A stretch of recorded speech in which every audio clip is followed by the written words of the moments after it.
Seri YOLO itu kan udah kayak legenda ya di dunia deteksi objek, kita semua tahu lah. Tapi hari ini kita nggak bakal bahas YOLO biasa. Kita mau ngulik YOLO X, sebuah versi yang bukan cuma update, tapi benar-benar ngubah aturan mainnya. Filosofinya beda total.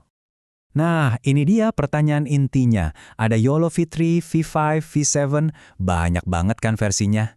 Terus apa sih yang bikin YOLO X ini beda banget dari yang lain? Kenapa dia spesial? Yuk kita bedah bareng-bareng. Oke, sebelum kita ngerti kenapa YOLOX itu revolusioner, kita harus mundur sedikit. Kita perlu paham dulu fondasi dari hampir semua objek detektor zaman dulu. Konsep yang namanya anchor boxes atau kotak jangkar. Jadi anchor box itu apa sih? Coba bayangin deh, Anda mau gambar kotak di sekitar mobil di foto.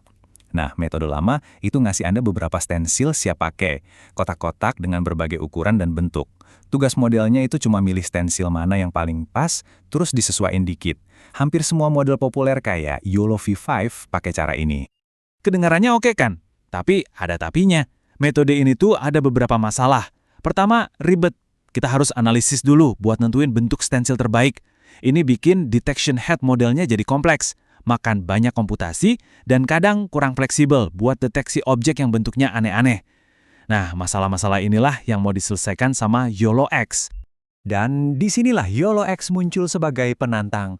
Dia nggak datang buat memperbaiki cara lama. Oh bukan, dia datang buat gantiin semuanya dengan filosofi yang benar-benar baru. Ini dia gebrakan terbesarnya. Tahun 2021, tim McAfee yang ngembangin YOLOX mutusin buat buang semua stensil tadi. Mereka bikin YOLOX jadi anchor free. Ini bukan sekedar upgrade ya, ini lompatan besar secara konsep. Inilah yang benar-benar misahin YOLOX dari saudara-saudaranya di keluarga YOLO. Oke, jadi kehebatan YOLOX ini bukan cuma karena satu ide doang. Ada 3 pilar inovasi utama yang bikin dia sekuat ini. Mari kita bongkar satu persatu ya.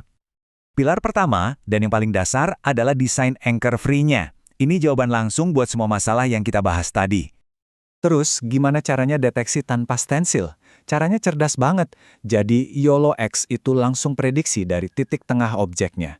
Bayangin aja dia nemuin pusat objeknya, terus kayak nembakin 4 laser ke atas, bawah, kiri, dan kanan sampai kena tepian objeknya. Jadilah kotaknya. Jauh lebih simpel dan elegan kan? Keuntungannya jelas banget. Seluruh prosesnya jadi lebih ringkas. Kita nggak perlu lagi pusing-pusing mikirin bentuk jangkar terbaik, yang artinya modelnya jadi lebih cepat dan lebih fleksibel. Apalagi buat deteksi objek-objek dengan bentuk aneh yang dulu susah banget. Tapi, jadi anchor free aja belum cukup. Inovasi keren kedua dari YOLOX itu ada di arsitekturnya. Sesuatu yang disebut decoupled head. Gini deh, dalam deteksi objek, model itu punya 2 tugas utama. Pertama, klasifikasi, yaitu jawab pertanyaan ini objek apa. Kedua, lokalisasi, jawab pertanyaan objeknya di mana. Nah, di model-model YOLO sebelumnya, 2 tugas ini dikerjain sama satu kepala atau head yang sama. Ternyata, ini bisa bikin konflik. Sesuatu yang bagus buat nebak jenis objeknya, belum tentu bagus buat nentuin lokasinya yang super presisi. Nah, disinilah kejeniusan YOLOX kelihatan. Tugas-tugas tadi dipisah. Coba lihat di diagram ini, alur datanya dipecah jadi 2 cabang. Satu cabang khusus buat jawab apa objeknya, satu lagi khusus buat jawab di mana. Dengan begini, masing-masing tugas bisa dioptimalkan sendiri-sendiri tanpa ganggu satu sama lain. Hasilnya, wah signifikan banget. Modelnya jadi belajar lebih cepat dan akurasinya meningkat drastis.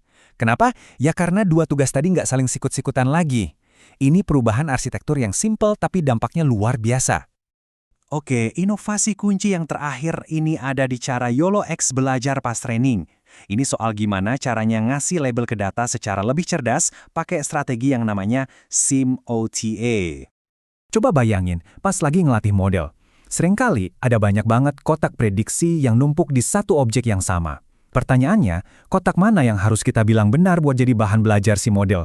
Kalau pakai aturan yang kaku, seringkali hasilnya kurang optimal, apalagi di gambar yang rame banget objeknya. Nah, si Mota ini solusinya. Anggap aja dia kayak mak comblang super pinter. Daripada pakai aturan kaku, si Mota secara dinamis ngelihat semua kandidat kotak dan semua objek aslinya. Terus dia cari pasangan yang paling cocok. Proses ini bikin model belajar dari contoh-contoh terbaik, yang pastinya ningkatin kualitas latihannya secara dramatis. Oke, teori udah, inovasi udah. Sekarang kita butuh bukti kan? Mari kita lihat gimana performa YOLOX kalau diadu langsung sama pendahulunya, terutama YOLO V5 yang populer banget itu. Dan data ini ngomong banyak hal. Tabel ini nunjukin trade-off klasik di dunia AI. Coba lihat metrik MAP. Ini skor akurasinya. YOLO XX unggul sedikit, 51,1 dibanding YOLO V5 X yang 50,7. Tapi, lihat kolom kecepatan. YOLO V5 masih juaranya. Jadi, ini pilihan klasik. Mau akurasi sedikit lebih tinggi atau kecepatan yang lebih ngebut. Bahkan, kalau kita bandingin sama model-model lain dari studi yang lebih baru, performa YOLOX ini tetap kompetitif banget.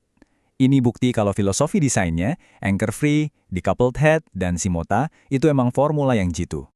Jadi, apa sih warisan YOLOX yang paling penting? Mari kita simpulkan dampak besarnya buat dunia deteksi objek. Intinya begini, YOLOX itu bukan sekedar versi baru, tapi sebuah pernyataan. Ide-idenya yang berani, kayak buang anchor boxes dan misahin head, itu langsung jadi tren. Ide-ide ini menginspirasi banyak model-model baru setelahnya, termasuk versi YOLO yang lebih modern. Bisa dibilang, YOLOX mengubah arah perkembangan deteksi objek. Kisah YOLOX ini benar-benar cerminan semangat inovasi di AI. Ini ngajarin kita kalau nggak ada ide yang sakral atau nggak bisa diganggu-gugat. Dengan berani nantang asumsi, kita butuh anchor box. Para peneliti ini berhasil ngebuka jalan ke metode yang lebih simpel, lebih cepat, dan lebih pintar. Dan ini membawa kita ke pertanyaan terakhir. YOLOX berhasil mendefinisikan ulang deteksi objek di tahun 2021 dengan membuang anchor. Nah, kalau kita lihat ke depan, kira-kira asumsi fundamental apa lagi di dunia AI yang bakal didobrak selanjutnya?